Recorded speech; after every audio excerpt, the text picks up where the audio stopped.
Welcome back বংচেশমিস channel. আবার এসে গেছি একটা ছোট মিনি ব্লগ নিয়ে। এটা ছিল কালী পুজোর পরের দিন, আর যাব হচ্ছে মামা বাড়ি। বাইরে রোদে যাব, তাই হালকা পাতলা স্কিন কেয়ার সাথে 1 গ্লাস ছাতু খেয়ে বেরিয়ে পড়লাম। এরা আমার সাথে না, তবে এরা নিজের মামার বাড়ি যাচ্ছে। যাই হোক, ট্রেনে উঠে গেলাম, মামার বাড়ি পৌঁছে গেলাম, গিয়েই বেরিয়ে পড়লাম স্কুটি নিয়ে। মামার বাড়ি এসছি অবশ্যই একটা কারণ আছে, কারণ বিকেলবেলা নৃত্য পরিবেশনা আছে আমার সাথে। আমার এই বোনও আমার সাথে কোম্পানি দেবে। দেখতে দেখতে সময় গড়িয়ে গেল, আর ওদের ওখানকার ঠাকুরটা তোমাদের দেখিয়ে দিই।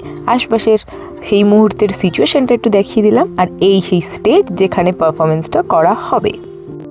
নিজেকেও একটু দেখিয়ে দিলাম, কারণ আমি সেলফ অবসেসড। উদ্বোধনী সঙ্গীত দিয়ে অনুষ্ঠান শুরু হলো, তারপর নিজেদের একটু নাচ দেখিয়ে দিলাম। তারপরে উঠেছিল ব্যান্ডের 4 জন সিঙ্গার গান গেয়েছেন। আর প্রথম সিঙ্গার যিনি ছিলেন, তিনি প্রতিটা গান ফোক গান গেয়েছেন, আর প্রতিটা গান ছিল আমার জানা, তাই এত ভালো ভাইবিং করেছি যে বলার মতো না।